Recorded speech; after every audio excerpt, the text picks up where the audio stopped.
Some other things that came up with the search results. First of all, I'd mentioned to you earlier the decrease in characters. SEO's dead. 5 characters, yeah. You lost 5 characters on the SERPs. Everyone head home. Yeah, shut down shop. SEO just died. So, see you guys next time.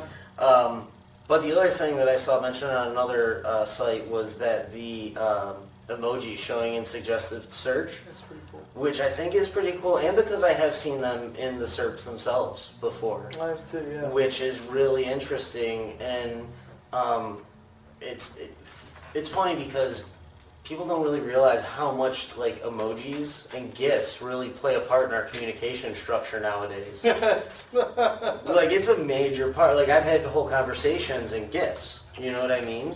Oh yeah. So for emojis and things that show up in search, it would not surprise me to start seeing more content in the SERPs than just words. You know who I've had a lot of conversation via GIF with? The one and only. Yeah. Stack comma Matt. Stackinator. The old Stackmeister. Yeah, no, I did quite a few GIF conversations with them back in the day. Yeah. It usually, Facebook used to be so much cooler. Like they really filtered the GIFs they'll allow. Like yeah, no. You used to be able to type some really colorful and bizarre things. Colorful. That's a good word for it. Yeah. And whoa. And you used to be able to get some. I'm getting a call. Sorry, that messed up my list. I put it on Do Not Disturb. But yeah, they really toned it down. It's not as fun anymore. Yeah. You used to be able to have a lot of fun with some of the stuff it would bring back. Anywho. But yeah. But yeah. So the interesting thing, and here's something I want to bring up for the review stars too, with the schema, with emojis, all that stuff, like. At the end of the day, and if the stars would go away, like say I'm just completely misread, and I should have read up or tested before we came on, but that's, we'll put that on them, test it out. But like if you lose the stars, at the end of the day, there's a lot of ways, like you don't need the stars. They're nice to have, like they definitely improve CTR, but there's a lot of ways of improving CTR. And that's literally, you have your headline, which you just lost some characters of. You have the page title, I should say, and your meta description. And it gives you a lot of opportunity to get someone to click. And you can track that on a pretty granular level. And all data is a little bit messed up. I know people sometimes complain about data in Google or brain trackers, just anywhere. All data is going to be a little messed up. If people really took time to learn how like information retrieval and parsing happens and stuff, like it's tough to get that stuff 100%. But in Google Search Console, I mean Webmaster Tools, whatever, you can look at a per page level what your CTR is. Mm-hmm.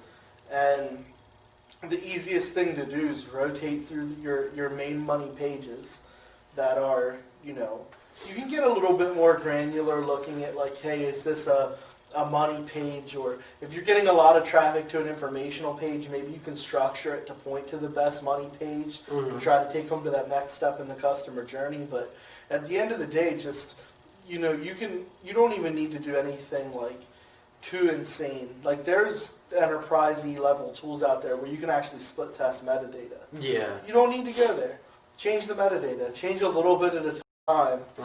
Test a couple different headlines. As long as you're keeping whatever type of density from the keyword, the keyword optimization perspective in there, change things around.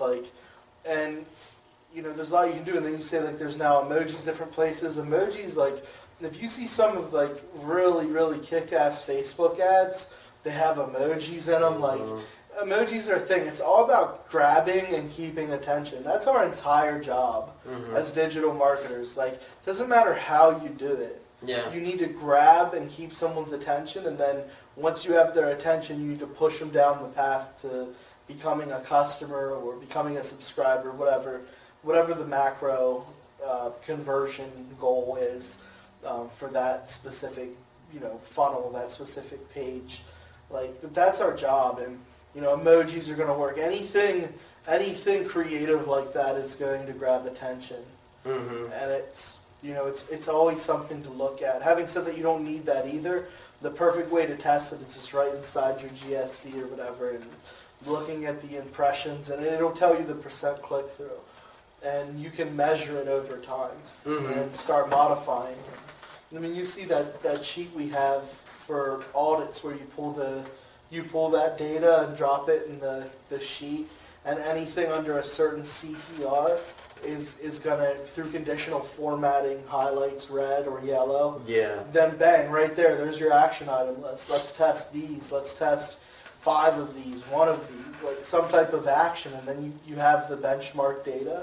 And if you go down, revert back, and try something different, I mean, it's little things like that it's easy to overlook them when we do SEO, but I mean, click-through rate or especially organic click-through rate or any click-through rate is extremely important.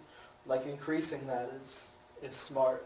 Well, as an SEO, I think we tend to look at the optimization mechanics from like relevance and geographical and stuff, and we all know that click-through rate is a trust signal and it's important, but as an SEO, people think, well, to use click-through rate as a metric in my campaign, I either have to be doing something black hat where I'm manipulating it, or I just need to rank higher to get more clicks, or whatever. They don't really realize the like the title and the description.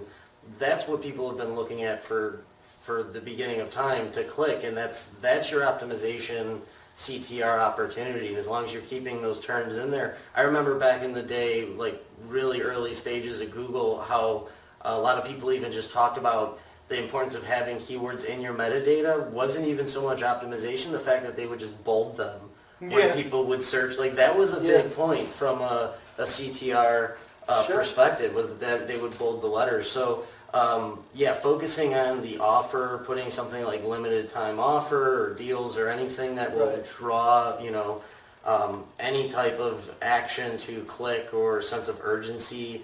And if you get a client with 100 pages and you pull 20, 50, 30 pages and optimize their metadata a little bit more for CTR, that could have drastic improvements for the SEO as a whole. Definitely could. Yeah. I mean, even aside from any ranking impact of adding your keywords and the other stuff you do, I mean, if you can improve where, out of those 20 pages, half of them generate one more job or one more case per month. And maybe even if it's not that many, if you can generate 5 more jobs per month out of 20 pages, I mean, it's really hard to find a scenario where it just isn't a really good 80-20 to quickly bring really in more money for your client. I guess one thing before we jump off of that, I didn't mean to sidetrack us. Just as soon as you mentioned the emojis and the potential stars disappearing, I figured I'd touch on that. If you guys need help with figuring out, like, from an SEO perspective, a lot of people know my strategy is competitor parity in terms of like keywords and what LSIs we want and stuff like that. But in terms of actually writing good copy for your metadata, your description of your page title, go to like WordStream, where they're definitely one of the authorities on PPC. I just read one of their blogs the other day where they were showcasing a bunch of really good page titles for ads. It's all ad based. Yeah. But like, the people that are going to be testing that the most are the people that are spending buco bucks on ads. And it's not necessarily, I know I always tell people, just go ahead and give a search for your keyword and look at the ads running. That's not necessarily the best way either. That's cool, it's a start, but go to WordStream and like, they have tons of blog posts and case studies and white papers and shit on like the best headlines, the best performing headlines. They have a ton of data. I mean, they have, oh man, I wonder how much data they have. I imagine hundreds of millions of dollars a year in ad spend, if not billions. Because they're the biggest. Yeah, they're huge. Sure. I mean, I know we're tiny, and I know what we push through WordStream, and imagine some of the massive clients they have. And just the reach, all of it. We push like 7 figures a year in AdWords data through. Yeah. We're a minnow in a pond of whales that use WordStream. Like, exactly. So they have the data on what works and what doesn't. Like, go and dig around and find some ideas for your headline writing. There's very few people who focus on copywriting or Agreed. conversions, especially in an organic SEO market.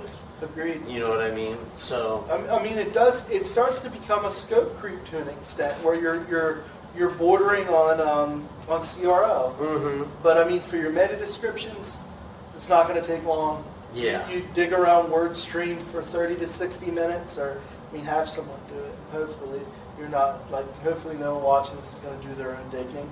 But it's also educational, seeing how that stuff works and process it out. And it's something that your SEO lead could do. It adds an extra 30 to 60 minutes per campaign. Yeah. And you're probably going to get some type of quantifiable increase. So, in my opinion, it's worth it. Yeah. I definitely say so. Good stuff. Glad we